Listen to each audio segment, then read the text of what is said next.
Aloha and welcome to another episode of Hawaii Food and Farmers.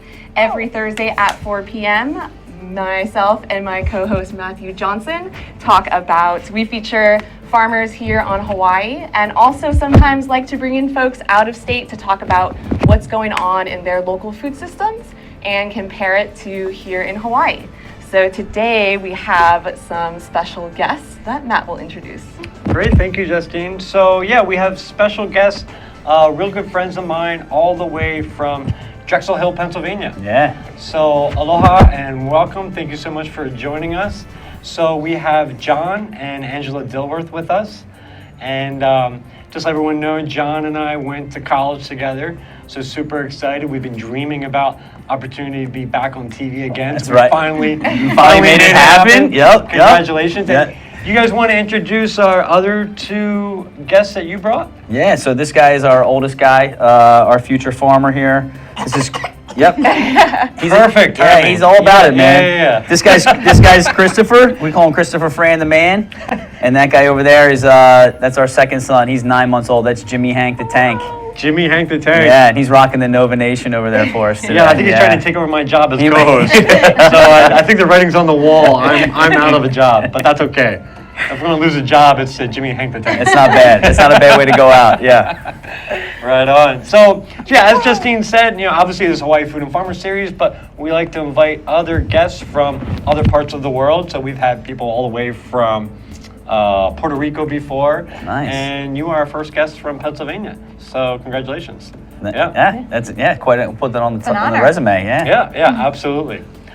So today what we're going to be talking about is the different farms that you guys are incorporating into your life and incorporating into your family's life.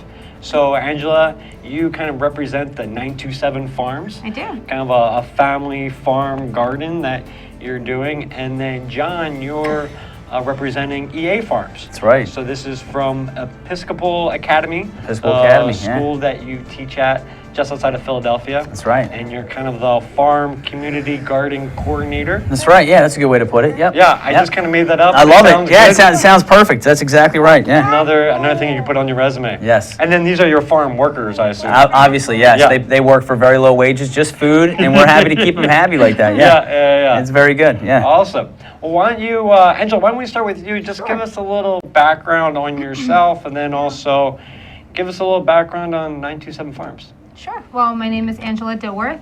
John and I started gardening. We started our farm in 2011 before we were even married. John actually built the flower beds and the vegetable beds and the crop beds in our backyard. Not a big space, but we decided to do it. We started from seeds inside our house, and they grew, and we planted them out in the backyard. And it was, we learned a lot that first year. I love when you hear learned a lot. Does that mean you had some plants die? Is that what that means? Yeah, it was a learning experience for both of us. But the first year, we were so proud. And then every year since then, it just grew more and more. We got more adventurous. We tried different things.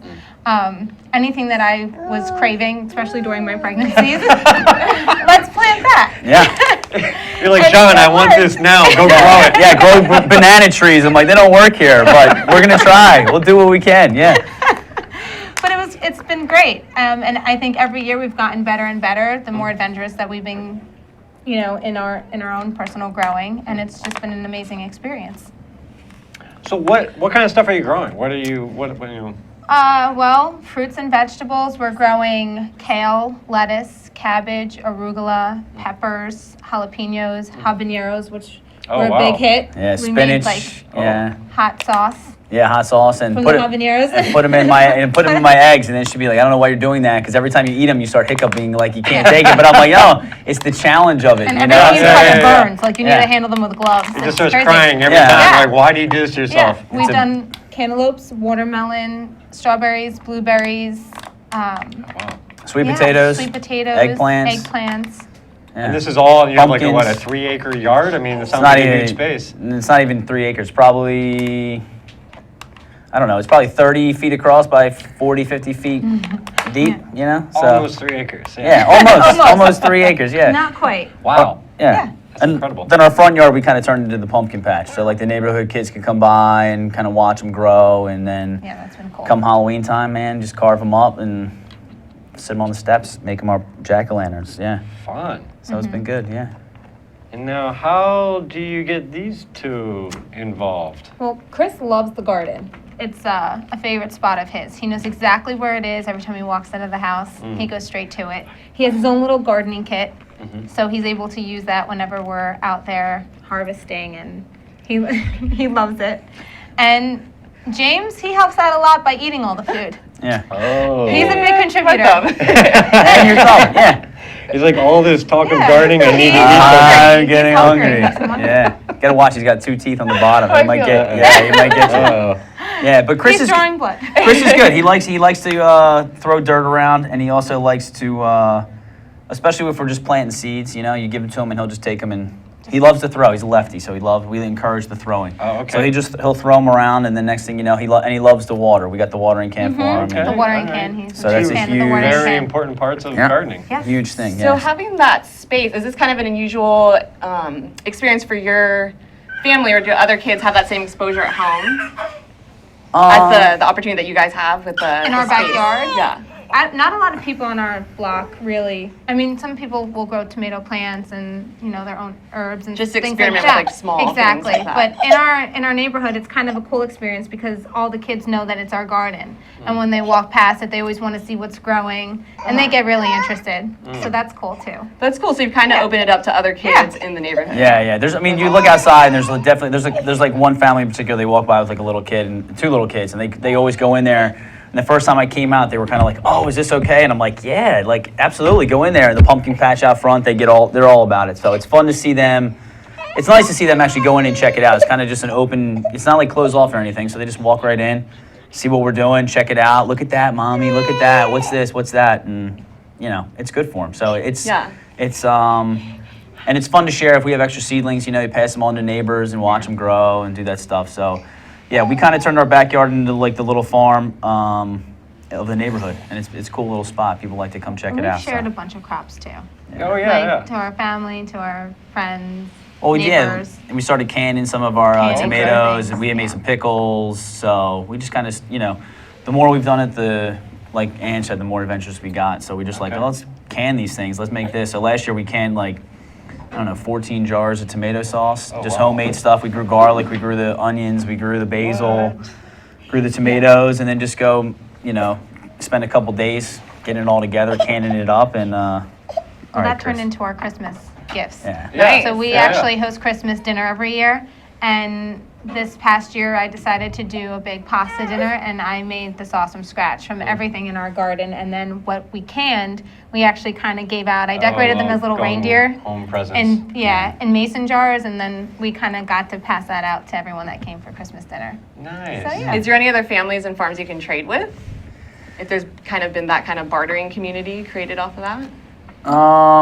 Not right in D Hill. Not necessarily like we're like, hey, we got this and you got that. But it's been more of like we're giving out stuff. Yeah. But that's fine. As long as people we got an old guy down the street named Nick Neighbor, this old Greek guy who just bashes up. He's like a scrapper, so he just bashes up like old washing machines in his backyard. But Oh, yeah, then he'll yeah. come down and be like, John Neighbor, tomato. And I'm like, yeah, dude, take tomatoes. So he takes tomatoes and he goes and plants them, and then he's growing tomatoes. Because you guys have beaten up washing machines. Yeah, well, he's what he's got? He's got figs. So he hooks us up with okay. some figs from the fig tree. So it's like that's the extent probably we go is like Yeah. bartering with stuff. Yeah. But we're happy to share, and it's cool to get something back. A And great way to just hang out in the neighborhood, get Yeah.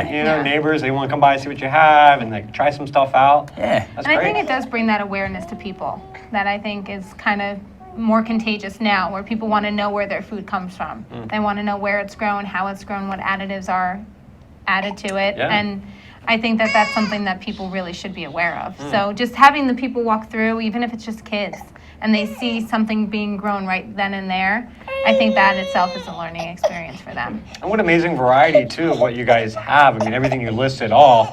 I was kind of joking you had 3 acres, Yeah. but when you said all those different things, it sounds like it's a huge farm, but you're doing it in a relatively small contained area. yeah. And something that your neighbors could do and anyone could really do. And a lot of people ask us questions too. I think it's kind of sparked some interest for themselves. Mm-hmm. You know, how do they start growing certain plants or certain vegetables or fruits, and they ask us for advice. So hopefully, you know, Yeah, it's pass cool. on the love. Yeah, people haven't like necessarily converted their backyards. Kind of like we converted our whole backyard. It's just like, you know, it's our farm. But you can definitely see more people are growing more things, and like, hey, especially if you're giving them stuff, and then they're like, yeah, I'm gonna grow these jalapenos. I'm growing this. I'm growing that. And you're like, all right, go get them, man. So it's cool to see it spread through the neighborhood a little bit. Yeah. Yeah, I like to see it on that level of like bringing a neighborhood together, way to meet your neighbors and meet your community. You know, I think cities try to do that with different events or the farmers market, and it's great that you can kind of achieve that level of community just on your own initiative. Just started off just a backyard garden. Yeah, I think it's just a curiosity factor, and people are like, this is cool. You know, I can do this, and it's not, like you said, it's not a lot. You know, I think people would normally look at it and be like, you don't have a lot of space. What are you going to grow? Right. But it turns into, you know, you figure it out and you're like, okay. And I think we figured out that in some ways, like, less is more of some things. I think in the first couple years we planted like, you know, 12 tomato plants, you know? Yeah, go to mom. And then you're like, what do we do with all these tomatoes? So you end up giving them a lot away, but then you figure out, well, we got a lot of room to bring something else into it. So that's how you get a lot of diversity. It's just, you know, you need one or two of each thing for a small little family, and if you're going to share a couple things here and there, but just gives you some options to try different stuff. And, you know, if our butternut squash didn't really do great last year, all right, well, you know, let it go. You know, we'll figure it out next year. So it's been fun, yeah. Awesome. Well, awesome to hear what you guys are doing at home. We're going to take a quick break and then hear more about the program, what you're bringing into the school, and what you're doing with the kids there. Cool. Sounds good. Hi, I'm Ray Starling, and I am co-host for Hawaii's Wednesday afternoon State of Clean Energy. And with me today is Leslie Cole Brooks, and she's going to tell you what's happening this month with our shows. Hi, everybody. I'm Leslie Cole Brooks, the Executive Director of the Distributed Energy Resources Council, and this month the focus is on distributed energy resources. We just had a great show on smart grid technologies, and the rest of the month we're going to discuss storage, different strategies, microgrids, and then we're going to have live man and woman on the street from Verge. So it's really exciting, very informative.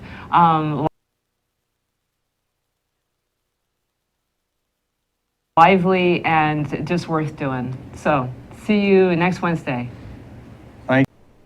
Aloha, I'm Chantal Seville, the host of The Savvy Chick Show.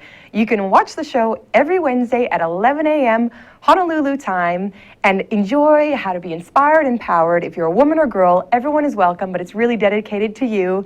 And we look forward to seeing you. You can also find us on thinktechhawaii.com. See you soon. Aloha. Okay. Hello, and welcome back to Hawaii Food and Farmers series. I'm your co-host, Justine Spiritu. This is our co-host, Matthew Johnson, and the Tank. Yeah, that's right, the Tank. Jimmy Hank the Tank, who's going to be taking over next week's show. Yeah. That's right. So we're lucky to have a family visiting from Matt's hometown. We got to hear a little bit about the backyard farm you guys started and kind of the what that initiated in your community. And so we're going to talk more about what you have going on at the school. Sure, yeah. So I'm a teacher at Episcopal Academy. It's a high school right outside of Philadelphia. And for the last 3 years, we kind of got this EA Farms program started, which essentially kind of involves our high school students. So we're a K through 12 school. We have so EA Farms kind of started off as a experiential learning class. We do like a J term every January, which is not ideal for farming in Pennsylvania. So just one semester? Yeah, so it's even like a 2-week course. It kind of started off, and so we did a lot of trips to different farms. We did like a butchering class. We did a cheese making class. Was that like a field trip, or you brought those people in the community into the school? A little bit of both. We took a field trip for a butchering class. We brought a lady come in to talk to us about like how to use beeswax. We made candles and lip balm and stuff like that. So it was more of just like, hey, what can we get into and what can we learn about this whole where your food comes from and agriculture and locally grown, sustainable practices. So we're lucky enough we have a pretty big community garden, which we kind of dubbed our farm. So we have like 26 4x12 raised beds. We have like a little patch of land back there that we kind of tilled over. So we grow every year. We keep growing food. Everything we grow gets donated to the a local food cupboard, which is great. He's very excited about it. So I've heard this before. Yeah, I know, Dad. Come on, man. Tell me something I don't know. Well, you got a lot going on there. Yeah. I want to ask again, is this something that started within your school? Are you part of something across multiple schools or multiple districts? Or what kind of initiated this? So it's just it's just basically within our school. We're a private school, so we're not necessarily connected to a district or anything like that. So we kind of have free reign to do what we want to do.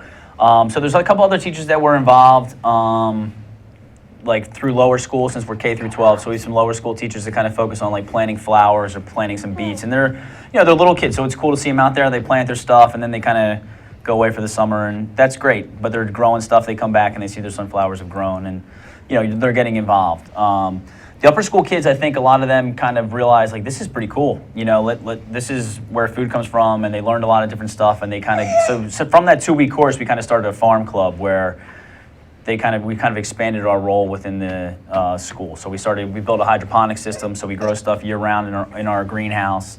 Everything we grow. So we learned about seedlings, transplants, harvesting, cover crops, soil maintenance, pest, containment.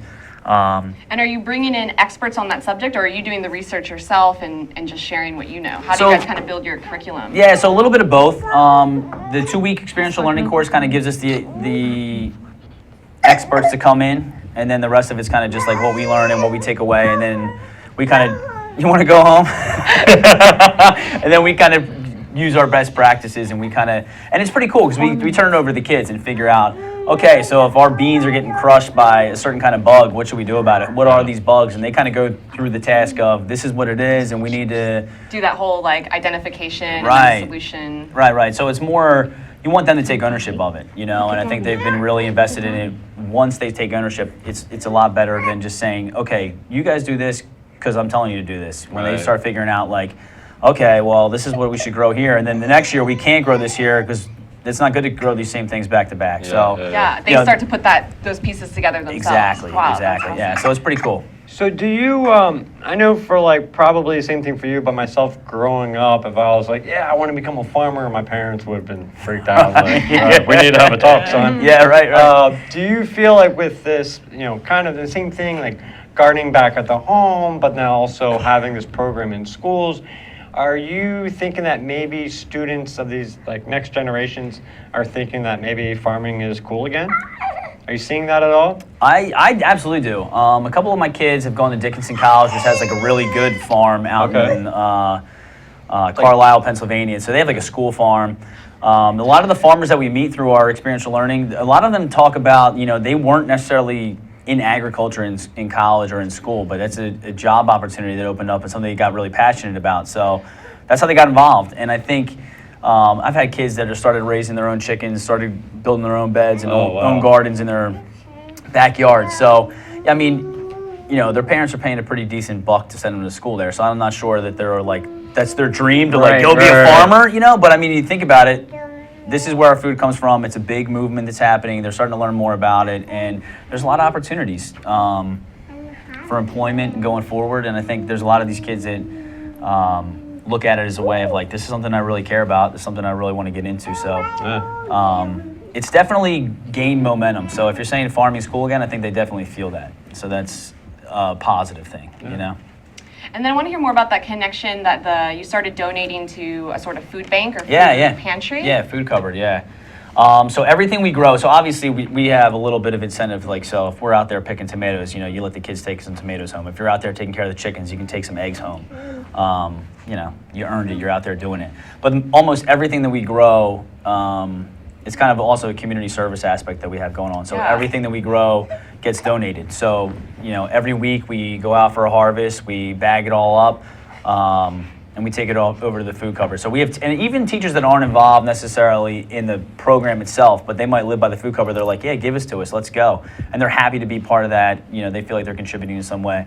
And I think for a lot of the kids, they feel, we're a pretty well-off school, we're an independent school where most kids are feeling pretty good, and they're in a good position. They feel like they're, it makes them feel good to be able to give back and provide for the community. And it's definitely a learning experience for them too, because a lot of times they don't know where their food comes from, so it's cool for them to see that and then to be able to, to taste some of it and see how good that quality really is, and then say like, awesome. Somebody's getting that who really Yeah, needs it. definitely. Yeah. I mean, I think integrating that into their consciousness at an early age is good. Is there initiative or a push for or policies against using the food you grow in your schools? Good question. No, I don't think there's any. There's nothing that's really preventing us from doing it.